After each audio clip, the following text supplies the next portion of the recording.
ne pense pas qu'un jour, je serai amené à évoquer le souvenir d'Olivier.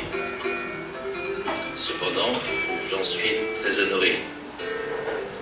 Au cours d'une vie, il est rare de croiser une personne aussi extraordinaire qu'Olivier. J'ai eu la chance, et vous tous aussi peut-être, de faire un bout de chemin à ses côtés, de partager ses passions, sa vision du monde. Bon, Olivier faisait partie de notre famille. Le soir de Noël, il a fait la connaissance de Thérèse chez nous.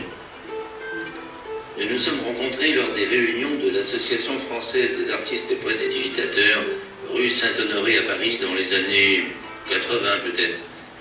Mais c'est au cours des réunions du Magic Club Circus Rouennais, et surtout au sein du club de sciences, que j'ai véritablement découvert ce personnage hors du commun.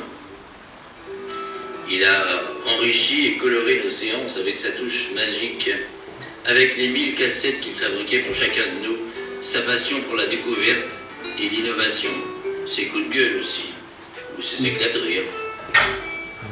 Sa connaissance du monde artistique et magique était une véritable référence pour nous.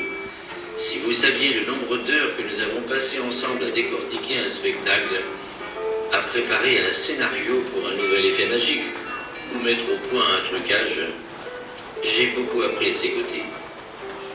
Il y a un an, Monsieur Moisy nous quittait. Il est difficile de ne pas penser à Marc et au vide qu'il nous a laissé, malgré les souvenirs qui surgissent à chaque moment dans notre labo. L'an dernier, j'avais eu l'impression de perdre un frère, un confident. Avec le départ d'Olivier, nous perdons un deuxième pilier de notre édifice déjà si fragilisé. Il se plaisait à dire qu'il avait enfin trouvé au club de sciences ce qu'il recherchait depuis longtemps. Un groupe de passionnés qui s'unissent pour réaliser de grandes choses, mais sans se prendre au sérieux. Alors, pour Marc comme pour Olivier, nous essayerons de poursuivre, mais avec l'impression d'avancer vers l'inconnu.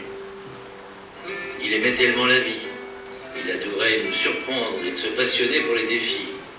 Avec ses connaissances en mnémotechnique et sa mémoire prodigieuse, il pouvait nous donner le jour de n'importe quelle date. Il pouvait nous retrouver les 5000 premières décimales de pi ou résoudre le Rubik's Cube en quelques instants, même en aveugle. Mais là, Léo saurait mieux vous en parler que moi. N'oublions pas qu'avant tout, Olivier était un homme généreux, jovial, doté d'une véritable éthique pour les arts du spectacle.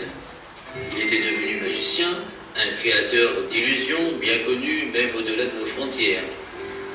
Il s'en va brutalement, sans attendre la fin du spectacle, sous le pseudonyme de Spontus, avec encore tant de choses à nous montrer, tant de choses à inventer. Et peut-être que ce dernier tour si inattendu est sa façon à lui de nous surprendre encore, de nous rappeler que le spectacle ne s'arrête pas. S'il était encore là, il m'aurait certainement expliqué cette dernière énigme. Alors la prochaine fois que vous verrez une grande illusion qui vous émerveille, un spectateur en lévitation au-dessus d'une table, ou un petit prince qui s'envole au montgolfière, qui sait, c'est peut-être encore lui qui tire de ficelle. Bravo l'artiste pour cette sortie de scène si imprévisible. Et pour lui, nous allons poursuivre en musique, en illusion, en énigme, n'est-ce pas? La vie, tout comme la magie, est pleine de surprises et de situations inattendues. Il était le papa poule de ses enfants, il était toujours partant pour des projets fous et imprévisibles. La preuve, sa disparition subite.